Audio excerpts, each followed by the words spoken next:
વિજ્ઞાનનો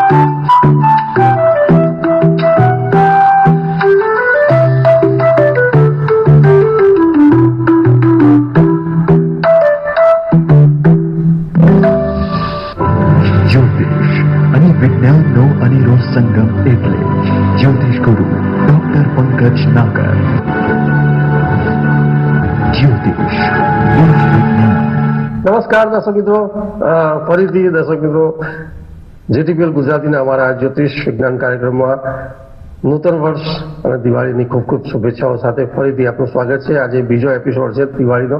ત્યારે દર્શક મિત્રો, છેલ્લા 8 વર્ષથી આપણે આ કાર્યક્રમ સાથે પરસ્પર એકબીજા સાથે વાતો કરી રહ્યા છે, જોડાઈ રહ્યા છે. ત્યારે નવા વર્ષના આ નવા દિવસમાં જે મળવાની, વાત કરવાની જે અનોખી એક જબરદસ્ત એક ફિલિંગ થાય છે, ત્યારે દર્શક મિત્રો ખૂબ જ આપનો આભાર કે છેલ્લા 8 વર્ષથી આપણે એકબીજા સાથે સંકળાયેલા છીએ. એકબીજાની ખૂબ ખૂબ શુભેચ્છાઓ છે અને સર્વે દર્શક મિત્રોના પંકજભાઈ આપણે ખરેખર આભાર માનીએ કે એ લોકો આપણી સાથે જોડાયા છે અને આજના નવા દિવસોમાં જે અનોખી અનુભૂતિ થાય છે જ્યારે આપણે આજે વાત કરી રહ્યા છે નવા વર્ષમાં. ત્યારે ખૂબ ખૂબ શુભેચ્છાઓ દર્શક મિત્રો અને એપિસોડમાં શરૂઆત કરીએ. પંકજભાઈ, આપનું સ્વાગત છે કાર્યક્રમમાં. નમસ્કાર અશોકભાઈ અને નમસ્કાર માલ વાલા દર્શક મિત્રો. હરની જેમ, સદાયની જેમ જ્યોતિષ એક વિજ્ઞાન શોના માધ્યમ દ્વારા જીટીપીએલ જેવી માતબર પ્રતિષ્ઠિત સંસ્થાના માધ્યમથી હું ગ્લોબલ એસ્ટ્રો ગુરુ ડોક્ટર પંકજ નાગર વિક્રમ સંવત 2082ની શુભકામનાઓ, આશીર્વાદ, અભિનંદન અને 33 કરોડ દેવતાઓ મને નિહાળનારા મારા વાલા દર્શક મિત્રોનું સર્વરૂપે કલ્યાણ કરે. અત્ર સ્તવત્ર એટલે જે અહીંયા હાજર છે એનું પણ કલ્યાણ થાય એવી એક માનસિકતા, શુભત્વ, પ્રેમ, દયા અને ભાલ સાથે વિક્રમ સંવત 2082ની બાકી રહી ગયેલી વાતો જ્યોતિષ એક વિજ્ઞાન શોની સફરે તમને સૌને સાથે લઈને અશોકભાઈ નામના એન્જિન અને સાથે સાથે લીલી ઝંડી જો બતાવે તો ગાડી આગળ ચાલે એવા મારા કેમેરામેન મિત્રોની, લાઇટમેનની સહાયથી આગળ વધીએ. બિલકુલ પંકજભાઈ, ફરીથી દર્શક મિત્રોને નવા વર્ષની ખૂબ ખૂબ શુભેચ્છાઓ. અને ગત એપિસોડમાં દર્શક મિત્રો આપણે વાત કરી હતી કે નૂતન વર્ષની જે શરૂઆત છે 22/10/2025ના રોજ એના મંડાણ થઈ ગયા છે અને જ્યારે કુંડળીમાં ગ્રહોની એક વ્યવસ્થા થઈ છે, જે કુંડળી બની છે એના આધારે આપણે જે દેશની આર્થિક સ્થિતિ હોય કે મહત્વના મુખ્ય જે મુદ્દાઓ અને ઢાંચાની વાત કરી રહ્યા છે, ત્યારે પંકજભાઈ આજે આખા વર્ષમાં જે બાબતો આપણે સંકળાયેલી છે કુંડળીના આધારે એની આપણે થોડી વાતો કરીશું હજી કે મુખ્ય બાબતોમાં જે સૌથી અગત્યની અને મહત્વની બાબત છે એવું રાજકારણ. તો પંકજભાઈ, સંવત વર્ષ 2082માં રાજકારણને લઈને જો વાત કરીએ તો એ ખૂબ જ ઇન્ટરેસ્ટિંગ બાબત છે અને દર્શક મિત્રોનો પણ ક્યાંક રસ છે, કારણ કે એ બહુ મોટી બાબત છે. તો રાજકારણમાં 2082 સંવત વર્ષમાં આપ શું જોઈ રહ્યા છો? અશોકભાઈ અને દર્શક મિત્રો, સૌથી પહેલી વાત તો છે કે રાજકારણ માટે આપણે જો વિચારીએ તો રાજકારણનું વહન કરનારા, શાસક પક્ષમાં બિરાજનારા એટલે ધારાસભ્ય હોય, મેમ્બર ઓફ પાર્લામેન્ટ હોય, એના વડા કોણ? તો વડાપ્રધાન. વડાપ્રધાન એટલે કોણ? ગુરુ. ગુરુ એટલે કોણ? કુંડળીમાં વડો, સૌથી મોટો, વિસ્તૃત વસ્તુને વિસ્તૃત કરનારો. 10મા સ્થાનની અંદર કે જે ખરેખર કેન્દ્ર સ્થાન છે, અને સમગ્ર કુંડળીનું સંચાલન 10મા સ્થાનથી થાય છે. કારણ કે સૂર્ય ત્યાં આવે ત્યારે એ વધુ દિગ્બળી બને છે, બળવાન બને છે. આ 10મા સ્થાનમાં તુલા લગ્નમાં કર્કનો ગુરુ, ઉચ્ચનો ગુરુ મસ્ત રીતે બેઠો છે. એટલે દેશનો વડો જે હોય, તો આપણા વડા કોણ છે? વડાપ્રધાન કોણ છે? નરેન્દ્ર મોદીજી. એમનું કુશળ સંચાલન, વહીવટ, બુદ્ધિ ક્ષમતા, સૂક્ષ્મ બુદ્ધિ, વહીવટી કુશાગ્રતા અને એમનો જે પ્રભાવ છે એ ખૂબ જ આગળ વધશે, માન સન્માન મળશે અને જય હો નરેન્દ્રભાઈ એવી એક વ્યવસ્થાનું ગ્રહો સૂચન કરે છે. વાત કરીએ ભાજપની, મંગળલાલ, સૂર્યલાલ બંને કેન્દ્રમાં, અલબત્ત એક અસ્તમાં એક નીચમાં, પરંતુ જે રાશિમાં સૂર્ય નીચ રાશિમાં છે એ રાશિમાં મંગળ અસ્તમાં છે. એને હું કહીશ કે અધિક નીચાંશ યોગ.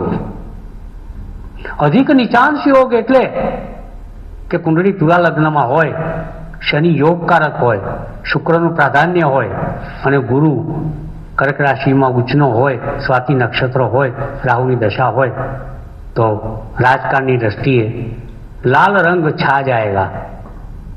ભગવો રંગ દરેક જગ્યાએ લહેરાશે. કેસરી રંગની બોલબાલા વધશે. બહુ જ ચોક્કસપણે કહું છું, ભાજપ, નરેન્દ્ર મોદી, એમના સાથીદારો ચોક્કસપણે વિક્રમ સંવત 2082માં આગળ વધશે અને દેશનું નામ, રાજકારણનું સ્થાન ખૂબ જ ઉજાગર કરશે અને દેશને પ્રગતિ તરફ લઈ જશે. એમાં લેશ માત્ર શંકા નથી, એવું મારું અંગતપણે માનવું છે. પંકજભાઈ, એ પછી જે આપણા દર્શક મિત્રોની જે ખાસ ઇન્ટરેસ્ટ છે અને સંવત વર્ષ 2082માં જે ક્યાંક એ લોકોની નજર પણ છે અને આપણા તરફ એમની એક ખાસ એ મીટ મારી બેઠા છે કે ડૉક્ટર પંકજ વિનાગર સંવત વર્ષ 2082માં શેરબજારની જો વાત કરીએ તો શેરબજારમાં ગ્રહોને આ કુંડળી જોતા શેરબજાર કેવું રહેશે? તો પહેલાં તો આપણે બાયફિકેશન કરીએ, કારણ કે શેર બજાર એને લહેર બજાર બનાવવું હોય એ પણ ગ્રહોના હાથમાં છે. એને કહેર બજાર, કહેર વર્તાય, એ પણ ગ્રહોના હાથમાં છે. અને એને ઝેર બજાર બનાવવું એ પણ ગ્રહોના હાથમાં છે. હવે ગ્રહોની સ્થિતિ ક્યાંક ક્યાંક બદલાય છે. લાઈક સંવત 2082માં શરૂઆતમાં ગુરુ કર્ક રાશિમાં છે, પણ 5 ડિસેમ્બરે પાછું મિથુન રાશિમાં જશે, પાછું 1 જૂને કર્ક રાશિમાં જશે. બિલકુલ રાઈટ. અલબત્ત રાહુ બદલાવાનું નથી, શનિ બદલાવાનું નથી. હા, શનિ માર્ગી વક્રી થશે. બીજા ઘણા ગ્રહો બદલાશે, બુધ, શુક્ર, સૂર્ય, ચંદ્ર, નાના ગ્રહો. દશાઓ બદલાય, કાપીની દશા, સાપીની દશા, યોગીની દશા, ઘણું બધું બદલાય. પણ શેર બજાર માટે મિત્રો સૌથી અગત્યની વાત કરું તો 3 ગ્રહો બહુ મોટો રોલ કરે. એક તો કુબેર ભંડારી ગ્રહ ગુરુ, બીજો વ્યવસાયિક ગ્રહ બુદ્ધિ સાથે સંકળાયેલો બુધ, ત્રીજો સટ્ટાનો કારક રાહુ. અહીં જુઓ તમે પરિસ્થિતિનું નિર્માણ કેવું થયું છે કે સટ્ટાનો ગ્રહ રાહુ સટ્ટાના સ્થાનમાં જ છે, 5મા સ્થાનમાં, કુંભ રાશિમાં, શનિની રાશિમાં. તો બીજી બાજુ શેર બજારના કારણે દેશનું અર્થતંત્ર ઊંચું લાવવા માટે ગુરુ તૈયાર છે. ગુરુ 10મા સ્થાનમાં ઉછનો છે. શનિ દબાય છે ગુરુથી. જે અર્થતંત્રને અસ્તવ્યસ્ત કરી શકે, શેર બજારના ગાભા કાઢી નાખે, એ ગ્રહ શનિ 6ઠા સ્થાનની અંદર ગુરુની રાશિમાં ગુરુથી જ દબાય છે. પણ આ બધું ક્યાં સુધી? તો મિત્રો, હું એક એવી વાત કરીશ કે જેનાથી તમને લાભ થાય. વાત નંબર 1, 22 ઓક્ટોબરથી 5 ડિસેમ્બર વચ્ચે શેર બજાર સારું. વળી પાછું 5 ડિસેમ્બરથી 1/6/2026 સુધી શેર બજાર સંવત 2082માં ખરાબ. વળી પાછું 1/6/2026 થી બાકીના મહિનાઓ જે સંવતના રહે છે એમાં સારું. ક્યાં સારું ક્યાં ખરાબ? ધ્યાનથી ભાઈ આ પ્રોગ્રામ જોવો પડશે. અને 18 ઓક્ટોબર પણ સંવત શરૂ થશે 22 ઓક્ટોબરે. તો 22 ઓક્ટોબરે જે 18 ઓક્ટોબરે ગુરુ કર્ક રાશિમાં પ્રવેશ કરવાનો ને, એ 22 ઓક્ટોબરે હશે, લગભગ 47 દિવસ. હમણાં જ આપણે કર્કના ગુરુની વાત કરી. બિલકુલ. તો આ ગુરુ ધમાલ કરશે, કમાલ કરશે, અને બબાલ કરનારા ગ્રહો દબાશે. ગુરુ એક્સપાન્શન એની સાથે સંકળાયેલો ગ્રહ છે. ગુરુ ઉચ્ચનો છે, 10મા સ્થાનમાં છે. શનિ દબાય છે. રાહુ 5મા સ્થાનમાં છે. સટ્ટો રમાશે, સટ્ટો ખેલાશે. સટ્ટા રમનારા માણસો હટ્ટા કટ્ટા થશે, એમાં લેશ માત્ર શંકા નથી. બિલકુલ. હવે જુઓ તમે, તુલા લગ્ન છે, કેન્દ્રમાં કઈ રાશિઓ આવી? 1, 4, 7, 10. 1 એટલે મેષ, 4 એટલે કર્ક, 7 એટલે તુલા, અને 10 એટલે મકર. આલ્ફાબેટ નોંધી લેજો મિત્રો. પહેલા ગુજરાતીમાં બોલું છું. અલય, ડહ, રત, ખજ, ALEI, DH, RT, K, H એટલે ખ, K પણ ચાલે, અને J. ઉપરાંત સ રાશિથી શરૂ થતા શેર. ગુરુ બળવાન છે textile, pharma, agriculture, finance, power. આટલા શેરોની અંદર રોકાણ કરો તો ફાવશે. બીજી બાજુ રાહુ બળવાન છે એનર્જીના, સોલાર સિસ્ટમ, ઇલેક્ટ્રિક પાવર, એના શેર ઉચકાશે. આ તમને કયા ક્ષેત્રના શેર ઉચકાશે અને તમને ઉચકશે એની વાત છે. કયા આલ્ફાબેટના શેર છે જે તમને આલ્ફા બીટા ગામા કિરણોત્સર્ગ શક્તિઓનો પરિચય કરાવશે. ગુરુ હેલ્પ કરશે, રાહુ હેલ્પ કરશે, શનિ જે હેલ્પલેસ છે દબાશે. લગ્નેશ શુક્ર છે, 12મે છે કુંડળીમાં. એટલે શેર બજારની અંદર મારું માનવું છે કે 22 ઓક્ટોબર 2025 થી 5 ડિસેમ્બર 2025 વચ્ચે રાહુ પ્રયોગ કમાઓ. 1/6/2026 થી સંવત પૂરું થાય ત્યાં સુધી પુનઃ કમાઓ. અને તમે જોજો, જબરજસ્ત શેર બજારની અંદર ધમાલ થશે, એમાં લેશ માત્ર શંકા નથી. શેર બજારની એક અદ્ભુત વાર્તા મેં તમારી સમક્ષ રજૂ કરી. હવે બીજો પોઈન્ટ. બિલકુલ પંકજભાઈ, શેર બજાર પછી એવી જ એક આપણા દર્શક મિત્રોની જે એક મીટ મારીને બેઠા છે, અથવા તો ભીતિ છે, ક્યાંક એ લોકોને આખું વર્ષ નજર રહે છે એવી બાબત, સોના ચાંદીની વાત કરી. પંકજભાઈ, સોના લઈને બહુ જ લોકો એક ખાસ નવા વર્ષમાં જે સંવત 2082માં એક એવી બાબત એ લોકોના મગજમાં 100% છે કે શું આ ભાવ લાખ રૂપિયા ઉપર નીકળી જશે કે લાખની નીચે જ રહેશે?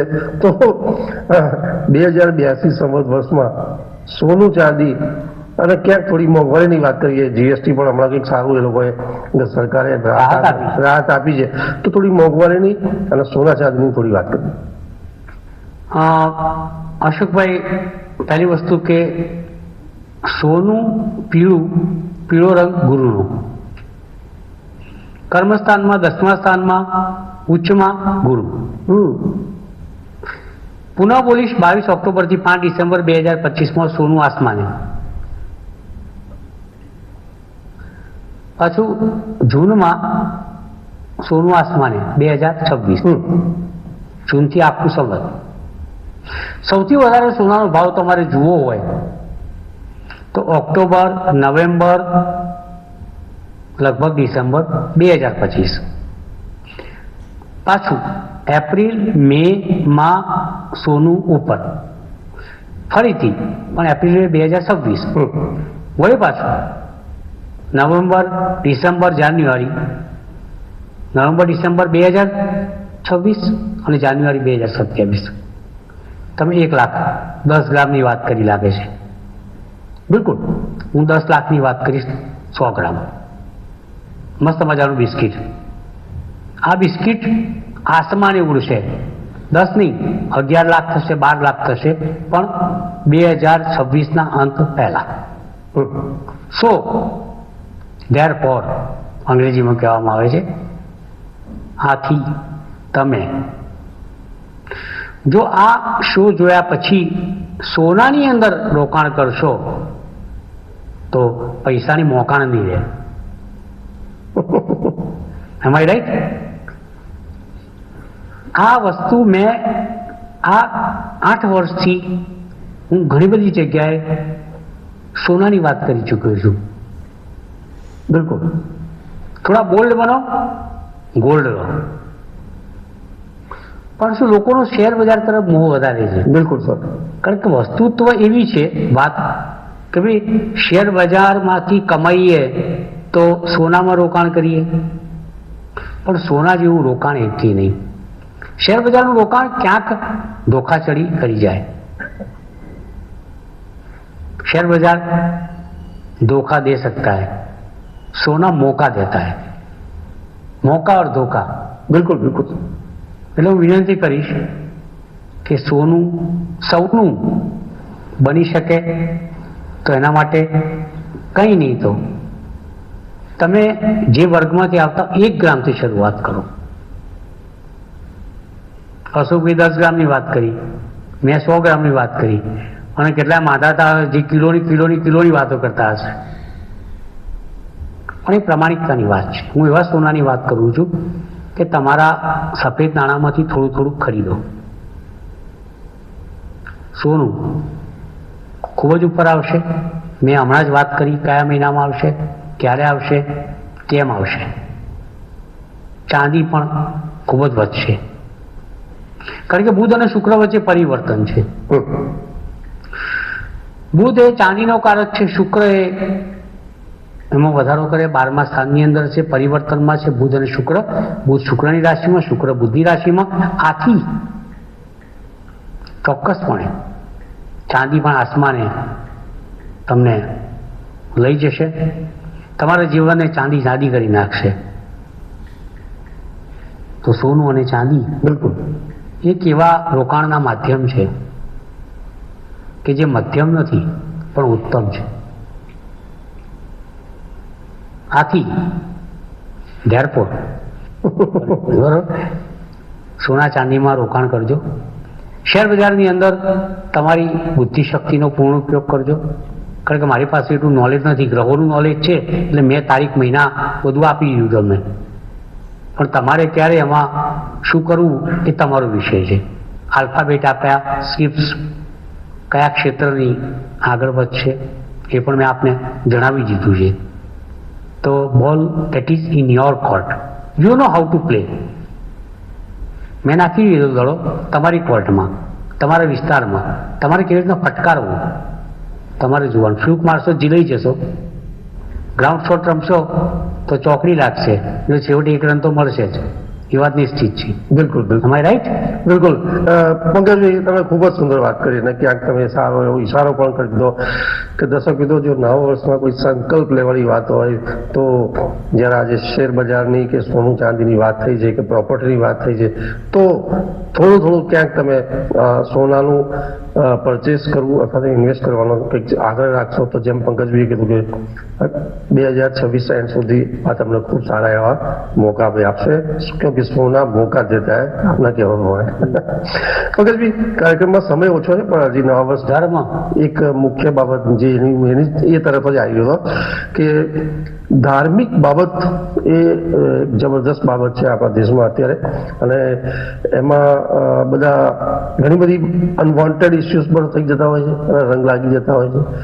તો ધાર્મિક બાબતે આખી દેશ છે એની પર નિર્ભર છે, ત્યારે સંવત વર્ષ 2082માં ધાર્મિક દ્રષ્ટિએ કેવું રહેશે?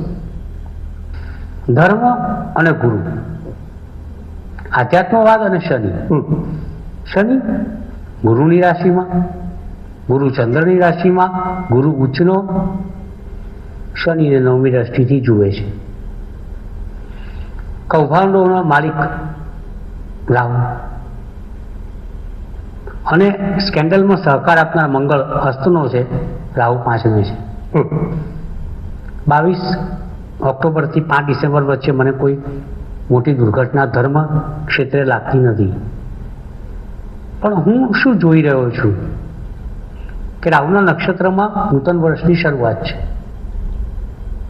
તુલા લગ્ન છે, શુક્રનું છે, 12મે શુક્ર છે, એટલે 5મી ડિસેમ્બરથી નવા સંવતના જૂન સુધીનો સમય જ્યારે મિથુનનો ગુરુ થાય, ગુરુ વક્રી થાય, શનિ વક્રી થાય, ત્યારે શુક્રના કારણે, તુલા લગ્નના કારણે ધર્મમાં સેક્સના સ્કેન્ડલ કોઈ બહાર આવે એવી પૂર્ણ શક્યતાઓ મને દેખાય છે.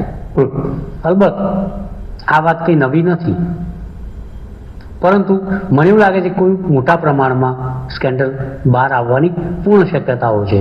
બિલકુલ. કોઈ ધર્મગુરુમાં મોટું માથું હોય એનું અવસાન પણ થઈ શકે છે આ સમયની અંદર. આ પણ એક પ્રિડિક્શન ખાસ ધ્યાન રાખજો. બિલકુલ. મનમાં છે બોલીશ નહીં પણ થશે, એ વાત સુનિશ્ચિત છે. આ વાત થઈ ધર્મની. પંકજભાઈ, આપનો વિશેષ આભાર, અને દર્શક મિત્રો, નવા વર્ષના ખૂબ ખૂબ આપણે શુભેચ્છાઓ સાથે આજે બીજો એપિસોડ પૂર્ણ કર્યો છે. પરંતુ જે નૂતન વર્ષ સંવત 2082માં આપણી જે ઇંતજારી છે, જે રાશિ જાતકોની છે, અને પંકજભાઈ એનું પ્રિડિક્શન પણ આપણે નેક્સ્ટ એપિસોડથી આપણે લેવાનો પ્રયત્ન કરીશું, અને દરેક રાશિ જાતકોને, આપણા દરેક જીટીપીએલના વ્યુઅર્સને એ આખા વર્ષમાં જે મુખ્ય ગ્રહો છે, ગુરુ, શનિ, રાહુ, આ ગ્રહોને આધારે જે બાબતો બનવાની છે રાશિ જાતકોમાં, એનું આપણે ખૂબ જ ડેપ્થ પ્રિડિક્શન કરીશું. પંકજભાઈ સાથે એના માર્ગદર્શન લઈશું. અત્યારે રજા આપશો. નમસ્કાર. દિવાળી અને નૂતન વર્ષની ખૂબ ખૂબ શુભેચ્છા. મારા તરફથી પણ દિવાળી અને સંવત 2082ની હાર્દિક શુભકામનાઓ. નમસ્કાર. જ્યોતિષ એક વિજ્ઞાન.